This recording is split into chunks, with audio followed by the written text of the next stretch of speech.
그제 새벽 SNS에 올라온 한 게시글. 서울의 모 여대 화장실에서 막무가내 살인을 하겠다는 내용과 함께 지난 2016년 벌어진 강남역 화장실 살인 사건이 언급돼 있습니다. 신고를 받은 경찰이 출동했는데 그런데 이렇게 학교에 도착한 경찰은 현장을 수색하는 과정에서 학생들에게 황당한 요구를 했습니다.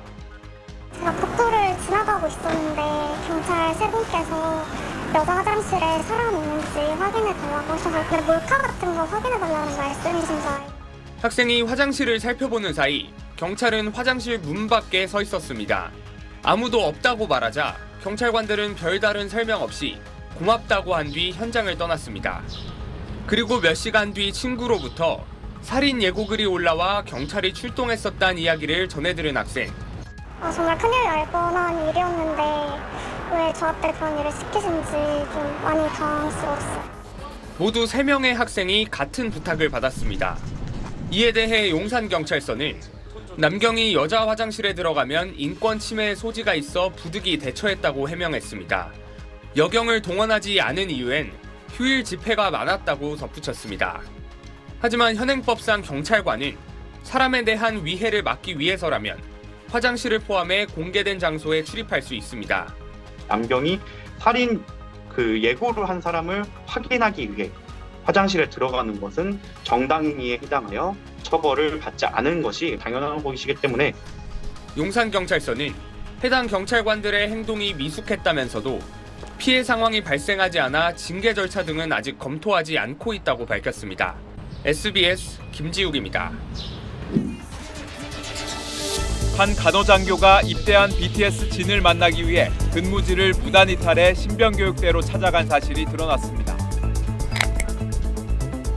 28사단 소속 간호장교 A중위는 지난 1월 본인의 자동차를 타고 BTS 진이 있던 5사단 신병교육대로 갔습니다. 군인이 일과 시간에 근무지를 무단으로 이탈한 겁니다. 한 매체는 A중위가 진에게 유행성 출혈열 2차 예방접종을 시행했다고 전했습니다.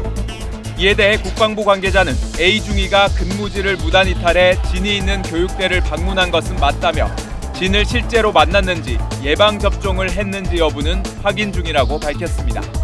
또 국방부는 A중위가 타이레놀을 대량 유출한 바 있다는 의혹을 포함해 근무지 무단 이탈 건을 조사해 군법에 따라 엄정히 처리하겠다고 밝혔습니다. 방탄소년단 정국씨가 두고 간 모자를 중고거래 사이트에서 판매하려던 전 외교부 직원이 벌금형을 받았습니다. 지난달 28일 법원은 횡령 혐의로 약식 기소된 전 외교부 직원에게 벌금 100만 원의 약식 명령을 내렸습니다. 지난해 10월 이 직원은 중고거래 사이트에 정국이 여권을 만들려고 외교부에 방문했다가 두고 간 모자라며 1,000만 원에 판다는 글을 올렸습니다. 돈 주고도 구할 수 없는 물건이란 말도 덧붙였는데요. 논란이 되자 글을 삭제하고 경찰에 자수했습니다. 지금까지 굿모닝연이었습니다.